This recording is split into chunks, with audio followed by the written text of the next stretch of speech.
आपने बहुत सी controversy theory सुनी होगी कि कायद आज़म मोहम्मद अली जिन्ना की वफ़ात एक कुदरती मौत नहीं बल्कि वो एक सोची समझी साजिश थी।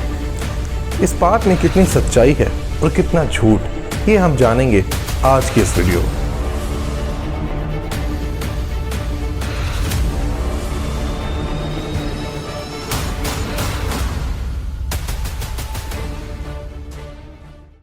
अस्सलाम वालेकुम दोस्तों, ये बात है 1940 की, जब जिन्ना को टीबी की बीमारी लाहक हो जाती है। टीबी यानी कि ट्यूबरक्लोसिस एक ऐसी बीमारी है जो फेफड़ों को मुतासिर करती है। इस बीमारी में बुखार और वज़न का कम हो जाना भी जिस्म पर असर करता है। जैसा कि आप देख सकते हैं कि जिन्ना की आखिरी उम्र की तस्वीर में वो काफ़ी दुबले पतले नज़र आते हैं, लेकिन अगर आप उनकी तस्वीर जवानी में देखें तो वो काफ़ी अच्छे दिखते हैं।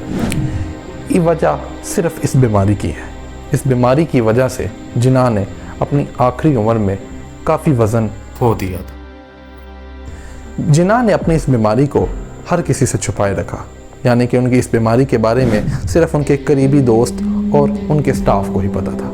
जिन्ना ने ये इस वजह से किया क्योंकि वो जानते थे अगर माउंटबेटन या कांग्रेस में से किसी को भी उनकी इस बीमारी की भनक पड़ गई तो शायद वो कभी पाकिस्तान को बनने ही ना दें और उनके मरने का इंतज़ार करें। इस बात को स्टैनली वॉलप्रेट भी अपनी किताब जिन्ना ऑफ पाकिस्तान में लिखते हैं। जिन्ना को माउंटबेटन और उसकी बीवी के ऊपर शक था कि वो नेहरू और कांग्रेस के बहुत करीब हैं, और उन्हें शक था कि माउंटबेटन के इख्तियार के नीचे पाकिस्तान को दूसरे दर्जे का मुल्क ना बनाया जा सके। इसके साथ साथ वो अपनी सेहत के बारे में भी जानते थे कि उनके पास बहुत ज़्यादा वक्त नहीं बचा। इस वजह से उनकी इस बीमारी का इल्म उनकी ज़िंदगी में कभी भी पब्लिक रिकॉर्ड में ना आ सका। उनकी इस बीमारी का पता उनकी वफ़ात के बाद उनके दोस्तों और उनके डॉक्टर से पता चला कि जिन्ना की वफ़ात ट्यूबरक्लोसिस यानी कि टीबी की बीमारी की वजह से और लंग्स कैंसर की वजह से हुई थी। 1947 तक जिन्ना दिन रात की मेहनत और कोशिशों के साथ आखिरकार पाकिस्तान को वजूद में ले आए, लेकिन उनकी तबीयत काफ़ी ख़राब रहने लगी थी। उन्हें एडवांस लंग्स कैंसर हो चुका था।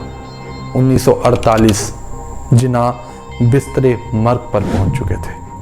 वो अपने आखिरी दिन कोयटा में ज़ियारत के मकाम पर गुजार रहे थे। वो चाहते थे कि कराची की शदीद गर्मी से बच सकें और कोयटा के ठंडे मौसम का लुत्फ़ उठा सकें, लेकिन कोयटा में भी उनकी हालत बद से बदतर होती गई। सितंबर 1948 के अव्वल में उनके डॉक्टर इलाही बख्श ने उन्हें कराची शिफ्ट होने का मशवरा दिया। उन्हें यकीन था कि कराची में उन्हें बेहतर तिबी सहूलियात मुयस्सर आ सकेंगे, जिससे शायद वो कुछ दिन मज़ीद ज़िंदा रह सकें। 11 सितंबर 1948 को जिन्ना को स्ट्रेचर पर उठाया गया। उन्हें वाइकिंग के कैबिन में लेके आया गया। पायलट और क्रू ने उन्हें सलाम किया। अपनी बेहद कमज़ोर हालत के अंदर भी उन्होंने अपने कांपते हुए हाथों से सलाम का जवाब दिया। तकरीबन 2 घंटे की फ़्लाइट के बाद कायद आज़म का जहाज़ 4:15 पर मरीपुर एयरलैंड पर लैंड किया। कराची पहुंचने के बाद कुछ ऐसे वाक़यात हुए जो तारीख़ में हमेशा के लिए सवाल उठाते रहेंगे। जब कायद आज़म का जहाज़ कराची लैंड हुआ तो उन्हें रिसीव करने के लिए कोई मेजर स्टाफ नहीं था। एयरपोर्ट पर सिर्फ कर्नल जेफरी नोवेल्स और उनके कुछ साथी थे। एयरपोर्ट पर 2 गाड़ियाँ मौजूद थीं, एक मिलिट्री एम्बुलेंस और एक गाड़ी जिसमें पार्टी के दूसरे अफराद आए थे। फातिमा जिन्ना कहती हैं कि वो अपने भाई के साथ और सिस्टर दुल्हन के साथ मिलिट्री एम्बुलेंस में बैठ गईं। फातिमा जिन्ना अपनी किताब माय ब्रदर्स में लिखती हैं कि अभी हमने मुश्किल से 4 मील का फासला तय किया होगा कि हमारी गाड़ी एकदम से रुक जाती है। मैं 5 मिनट के बाद गाड़ी से बाहर निकलती हूँ तो मुझे बताया जाता है कि एम्बुलेंस का पेट्रोल ख़त्म हो चुका है। ड्राइवर इंजन के साथ छेड़छाड़ करता है लेकिन वो स्टार्ट नहीं होती। मैं गाड़ी में वापस जाती हूँ। कायद अपना हाथ हिलाते हैं। उनकी आंखों में एक सवाल था। मैं झुक के उनकी कान के करीब जाती हूँ और उन्हें बताती हूँ कि इंजन में शायद कोई मसला आ गया है। मैं और सिस्टर दुल्हन बारी बारी जिन्ना को पंखे से हवा दे रही थी। वो लम्हा मेरे लिए बहुत तकलीफ़ दे था। हम स्ट्रेचर को दूसरी गाड़ी में भी मुंतकिल नहीं कर सकते थे क्योंकि स्ट्रेचर काफ़ी बड़ा था। करीब ही एक कस्बा था जहां पर कुछ देहाती लोग अपने कामों में मसरूफ़ थे, इस बात से बेखबर कि उनका कायद जिसने उन्हें वतन दिया था आज बेबस एक एम्बुलेंस में पड़ा है जो अपनी जगह हिलने से इनकार कर रही थी। हमारे पास कोई रास्ता नहीं था सिवाय इंतज़ार के। उस दिन हवा भी नहीं चल रही थी। जिनाह की बेचैनी को बढ़ाने के लिए उनके मुंह के ऊपर मक्खियाँ भिनभिना रही थी। उनके हाथ में ताकत नहीं थी कि वो एक हाथ से अपने मुंह से मक्खियों को हटा सकें। तकरीबन 1 घंटे के इंतज़ार के बाद दूसरी एम्बुलेंस आती है और जिनाह को उस एम्बुलेंस में मुंतकिल किया जाता है और सफ़र का आखिरी लम्हा शुरू किया जाता है। हमें 2 घंटे कराची एयरपोर्ट पर आने पे लगे और 2 से ज़्यादा घंटे हमें गवर्नर जनरल हाउस पहुंचने में लगे। मुझे डॉक्टर इलाही बख्श ने बताया कि हमें तकरीबन 2 घंटे से ज़्यादा हो चुके हैं, हम कराची एयरपोर्ट पर उतर चुके थे। हमने 1 घंटे से ज़्यादा एम्बुलेंस में इंतज़ार किया। जिनाह को तकरीबन 6 बजे गवर्नर जनरल हाउस में लेके आया गया। वहाँ पे डॉक्टरों ने उनका मुआयना किया और बताया कि एम्बुलेंस और सफ़र के तकलीफ़ दा वाक़े के बावजूद भी उनकी सेहत पर कोई बुरा असर नहीं पड़ा और इसके बाद जिनाह गहरी नींद में सो गए। डॉक्टर ये कहते हुए चले गए कि वो जल्द ही वापस आएंगे। कायद तकरीबन 2 घंटे गहरी नींद सोते रहे। मैं उनके करीब बैठ गई और खामोशी से उनको देखती रही।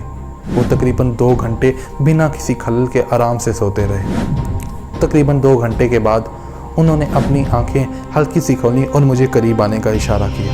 मैं उनके करीब गई तो उन्होंने मेरे कान में सरगोशी की, फाती, खुदा हाफिज़, ला इलाहा इल्लल्लाह मुहम्मद रसूलुल्लाह। ये कह के उन्होंने अपनी आंखें बंद कर लीं। मैं भागते हुए बाहर गई।